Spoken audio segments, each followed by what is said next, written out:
न्यायमूर्ति संजीव खन्ना ने 11 नवंबर 2024 से भारत के 91 न्यायाधीश के रूप में पदभार संभाला। वह 13 मई 2025 को अपनी रिटायरमेंट तक 6 महीने सुप्रीम कोर्ट के मुख्य न्यायाधीश के रूप में कार्य करेंगे।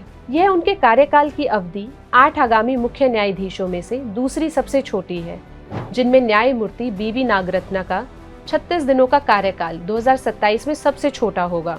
खन्ना न्यायालय को 82,000 से अधिक लंबित मामलों को निपटाना है। जब मुख्य न्यायाधीश DY चंद्रचूड़ ने पदभार संभाला था, तब लंबित मामलों की संख्या 69,000 से अधिक थी। इनमें संविधान पीठ के मामले भी शामिल हैं, जो महत्वपूर्ण मुद्दों पर हैं, जैसे राजद्रोह की संवैधानिकता, अयोग्यता प्रक्रिया में स्पीकर की भूमिका और सबरीमाला समीक्षा। न्यायालय की सूची में अन्य महत्वपूर्ण मामले हैं वैवाहिक बलात्कार के अपवाद को चुनौती, चुनाव आयोग में सदस्य नियुक्ति की प्रक्रिया और बिहार जाति जनगणना की वैधता। अपने पूर्ववर्ती मुख्य न्यायाधीश चंद्रचूड़ से, जो 10 नवंबर को रिटायर्ड हो गए हैं, न्यायमूर्ति खन्ना एक ऐसे तकनीकी रूप से पुनर्निर्मित न्यायालय को विरासत में प्राप्त करेंगे, जिसमें ई-फाइलिंग प्रणाली, न्यायालय में प्रवेश के लिए ऑनलाइन पास प्रणाली और हाल ही में सभी न्यायालय कक्ष की कार्यवाही का लाइव स्ट्रीमिंग जैसी सुविधाएं लागू की गई हैं। न्यायमूर्ति खन्ना सुप्रीम कोर्ट कॉलेजियम की भी अध्यक्षता करेंगे, जो सुप्रीम कोर्ट और उच्च न्यायालयों में न्यायाधीशों की नियुक्ति का प्रस्ताव करेगा।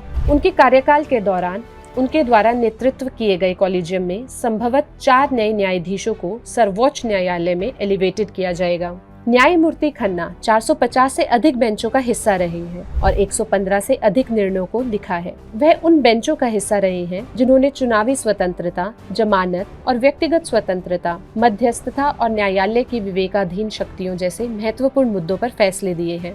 इस साल की शुरुआत में उन्होंने 5 न्यायाधीशों की बेंच का हिस्सा रहते हुए एक सहमति का मत लिखा, जिसने केंद्र सरकार की चुनावी बॉन्ड योजना को असंवैधानिक करार दिया, यह कहते हुए कि दाताओं के गोपनीयता का अधिकार तब लागू नहीं होता जब दान बैंकिंग चैनलों के माध्यम से किए जाते हैं। 1984 के भोपाल गैस त्रासदी के पीड़ितों के लिए मुआवजे में वृद्धि के लिए केंद्र सरकार की याचिका को खारिज किया और भारत भर के वकीलों के लिए बार काउंसिल की शक्ति को बरकरार रखा। सुप्रीम कोर्ट में अपने पहले वर्ष में उन्होंने 5 न्यायाधीशों की बेंच के लिए बहुमत का निर्णय लिखा, जिसे RTI निर्णय के नाम से जाना जाता है। न्यायमूर्ति खन्ना के न्यायालय के सामने कुछ महत्वपूर्ण मामले आए, जिनमें से कुछ पहले chief justice of India Chandrachud की बेंच द्वारा सुनाए गए थे और अब न्यायमूर्ति खन्ना को उन्हें आगे बढ़ाने की जिम्मेदारी दी जाएगी।